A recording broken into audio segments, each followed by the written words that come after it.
G'day and welcome. I am absolutely delighted to be here with Stasha, who is absolutely one of the guiding lights in my life. So we've been, I know she's going to blush and do all of her like weirdness stuff, but she definitely has been one of the mentors that's come into my life and imparted just that little bit of wisdom that probably took me a little while to accept and appreciate, but understanding the different phases of my cycle, understanding the level of my PMS that was actually way beyond PMS and into PMDD. And Stasha is just a wonderful grounded light in understanding our cycles, understanding how they engage with our life, and understanding how we can leverage them for our success instead of despising them and wondering when we can get out of this and kind of, can't we just always be in the good, happy feels?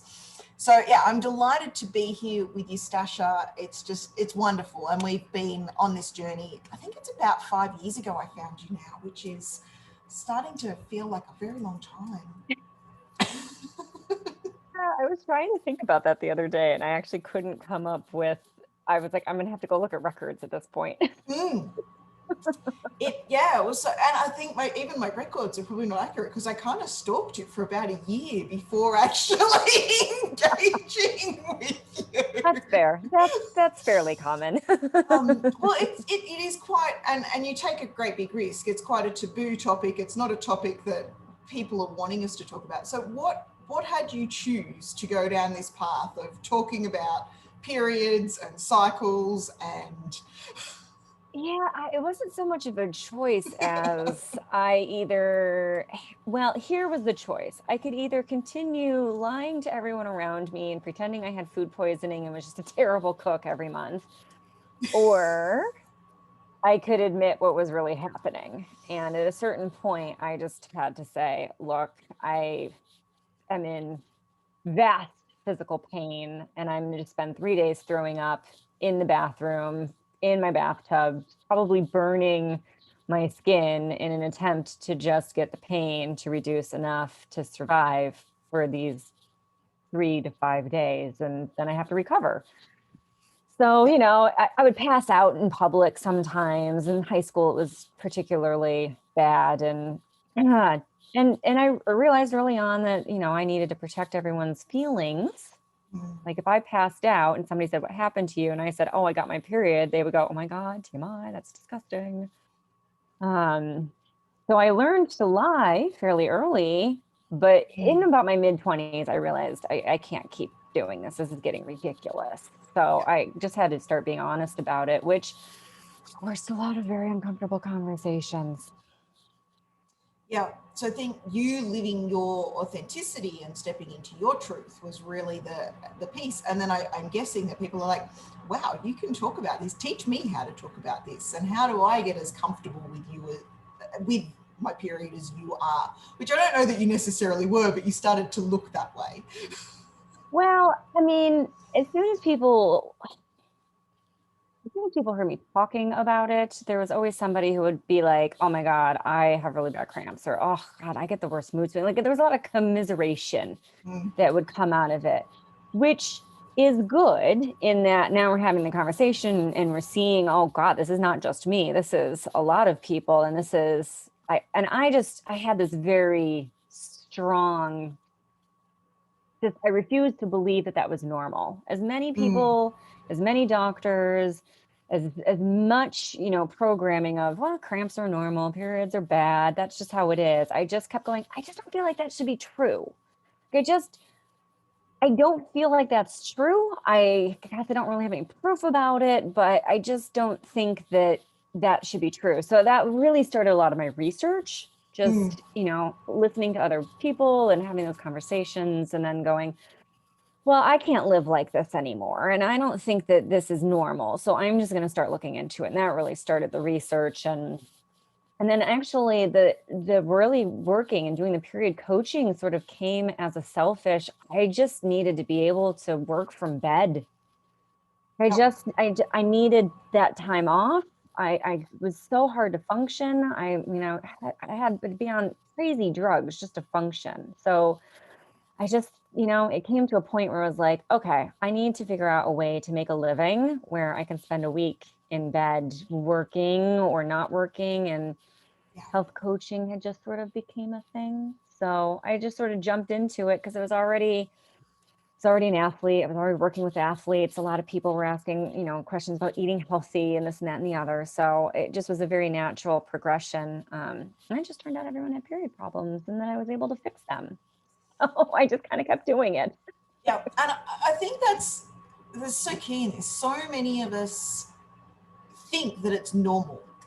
Yeah. So my up and downness, so your symptoms are far more physical, mine are far more mental. I think we're a really good combination of what most people will be experiencing, one or the other of those.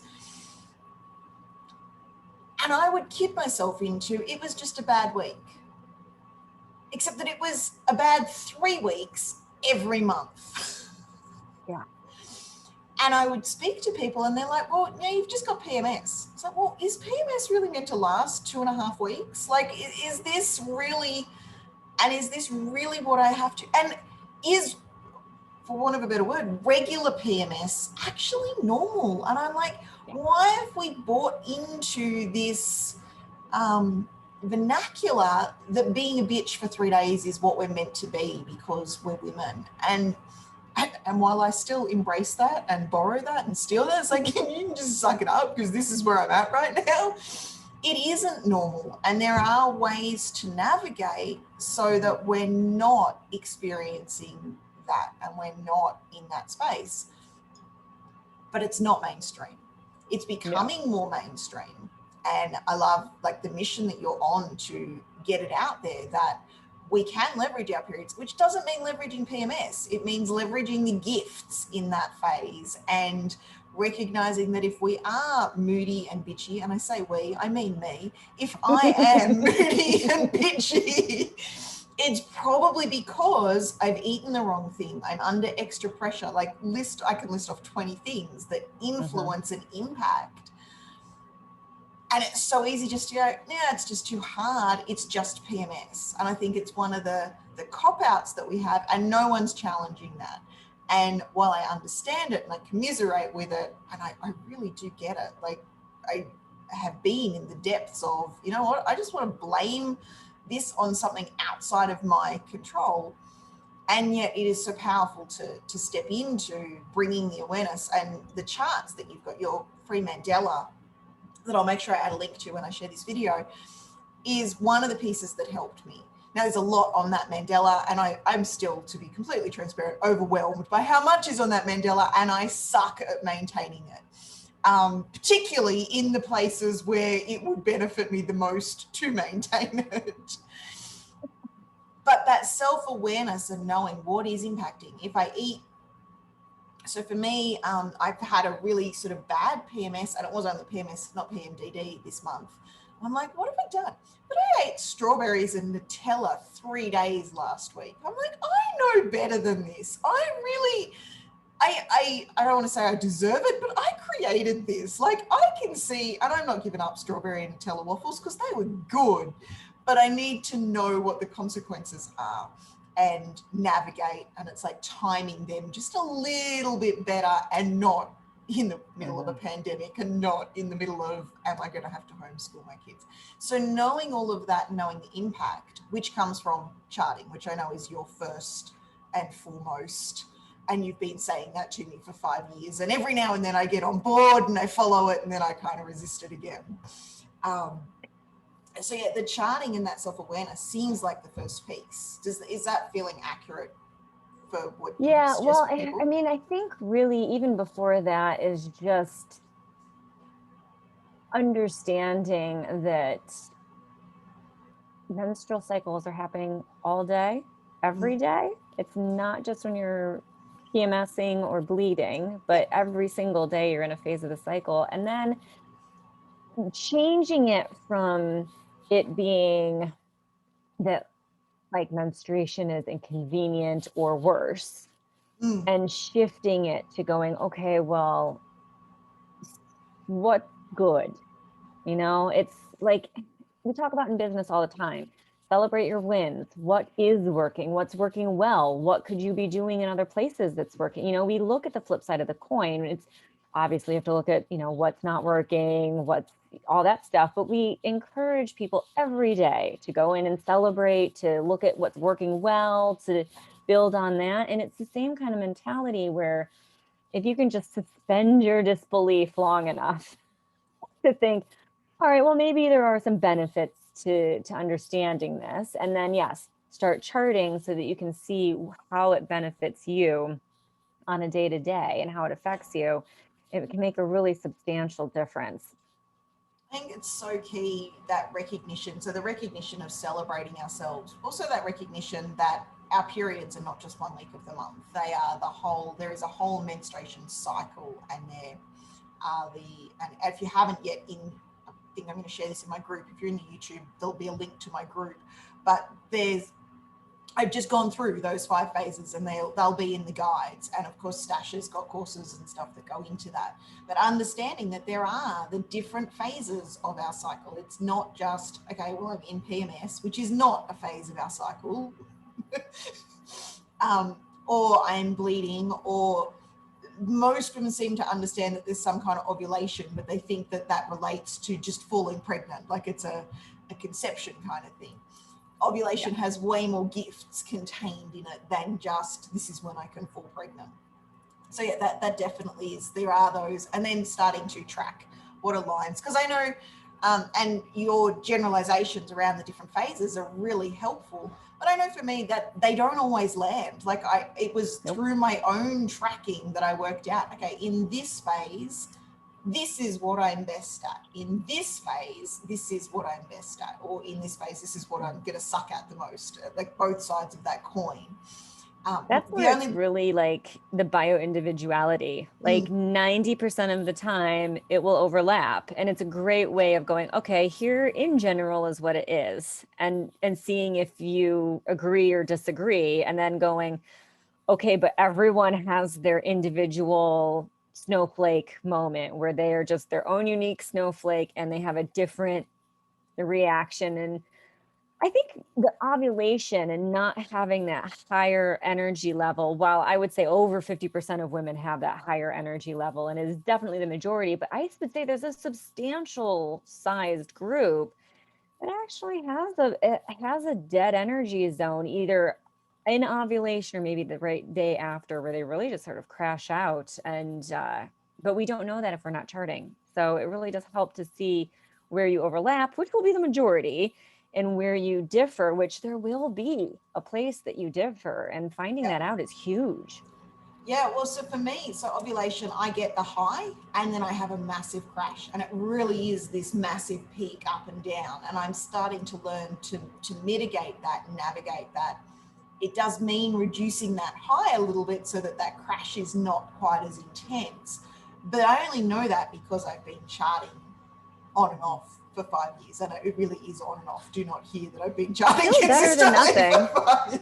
It's still better than nothing, and you still learned from it. That's so like I say, charting is today. Well, I share that because people get consumed in this all or nothing. Like I have to do this perfectly, and that perfection that we've got. I can see a lot in my charts where I'm not filling in the chart. Like there's so much gold in that I haven't filled in my chart for 5 days. And I used to in the early days. It's like, oh my God, I haven't filled in my chart for 5 days. I can't know anything. I know a lot from the fact that I've gone, you know what, I can't be fucked charting today. Like that in itself is feedback. It is. And I'm not a perfect charter. Like, I don't want anyone to think that I'm out there. There's things I don't use. There's times I mean, it was my birthday weekend. Do you think I went home and charted every night? No, I did not. And I think it is the building the awareness. So it is a journey to go on, and it doesn't need to be done perfectly. In fact, if you try and do it perfectly, you're probably going to find it much harder. And there's no such thing as perfect. There's no such thing as perfect. That's kind of the beauty of our cycles, is it takes away the ability to achieve some kind of precision and perfection, and it forces you to really be in today, right now. and it takes away a lot of that perfectionist Mm. pressure. But then, you know, not letting it derail you and stop you, but go, okay, I don't have to be perfect here because there is no such thing as perfect. You know, let the pressure come off without it going, well, now I just can't do anything. Yeah, and I think the self-awareness will develop. So the more we do it, imperfectly implementing it is how we build the self-awareness and how we know when to go, hang on, why aren't you charting today? That's really odd to not be charting at this rate. Like, what's going on? Yeah.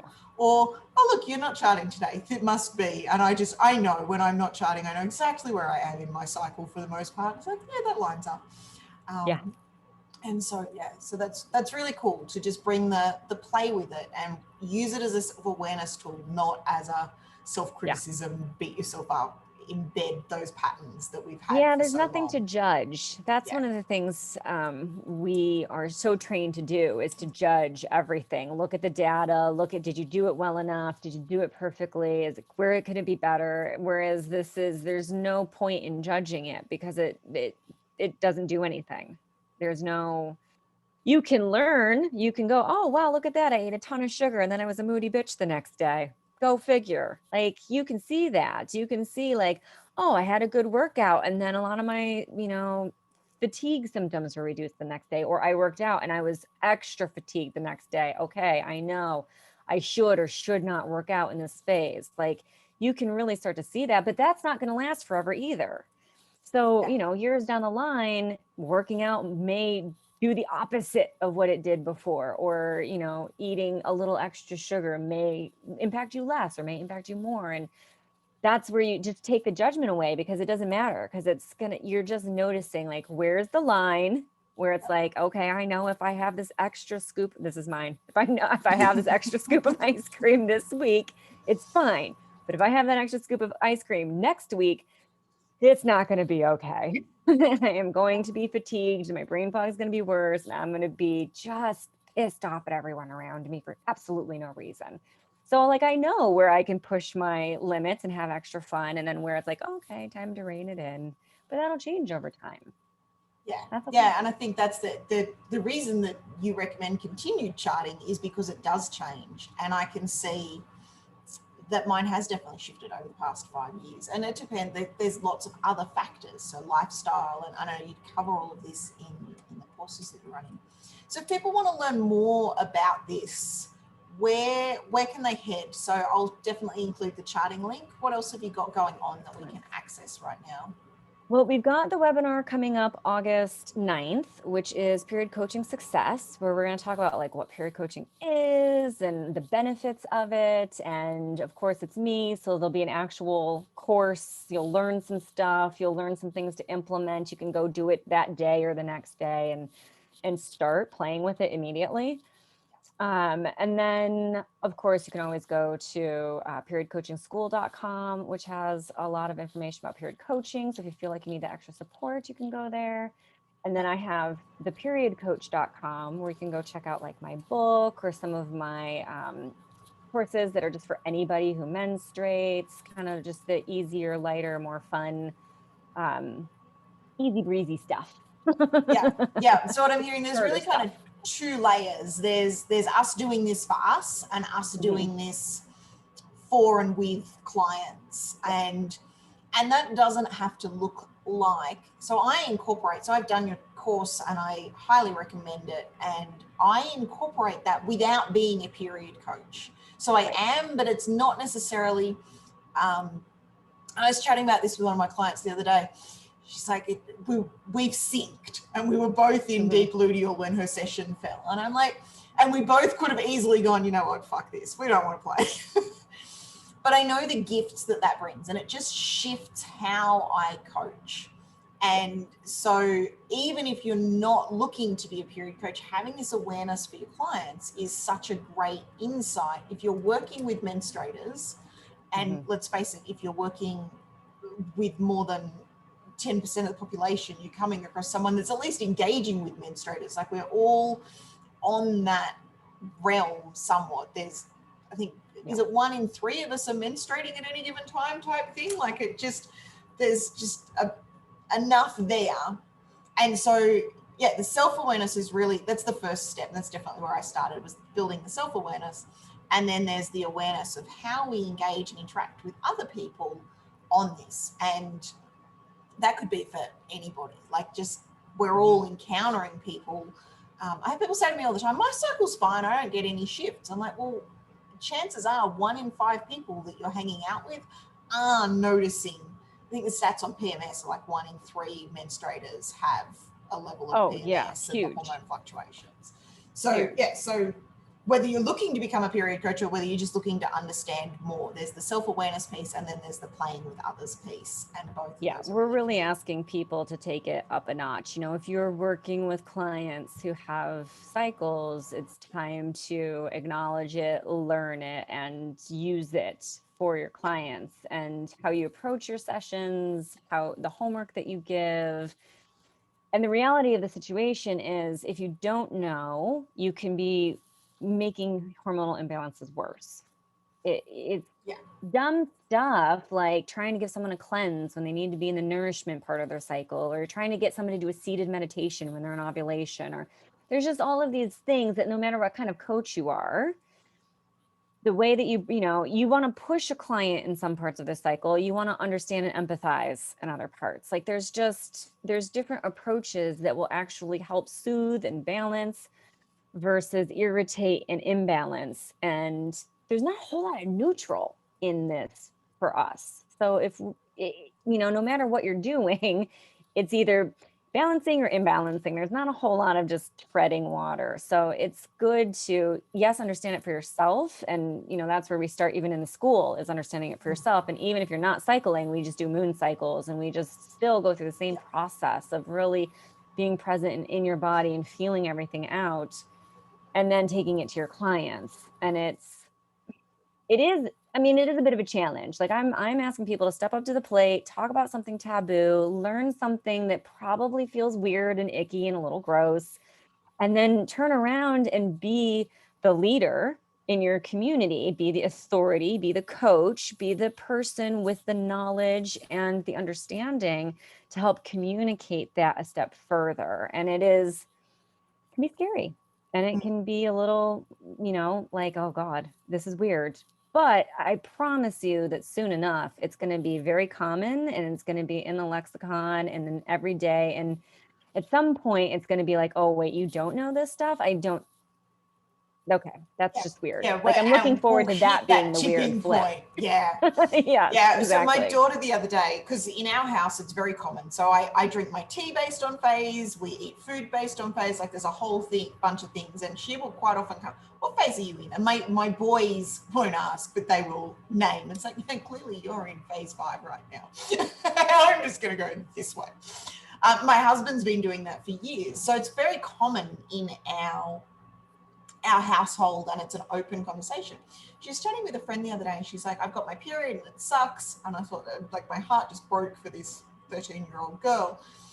And Terry said, well, what about the other phases? Are you enjoying ovulation? Ovulation is fun. And there was no recognition on this other girl. She just had no awareness. And so in my little bubble world now, it is, and it's starting to reach this point of, what do you mean you don't know what the 5 phases are? Like, that just is. And that's where Tori is, and I love that I've been able to give her that gift. So she's not cycling yet, but when she starts, she knows how to chart. She's got charts. She doesn't use them. She's about as good at charting as her mother is. And maybe I should set a better role model for her, but she's got the awareness. And she came out the other day, because she's definitely, like, her hormones are starting to shift. And I think she's going to inherit some of my mood swing type pieces. And I'm fairly certain I inherited them. They probably go back generations. For her to have that awareness and just know and be open, I was so impressed with her for just being open to talk about it. So that's an amazing, and that's only come from me working with you and me being open with it.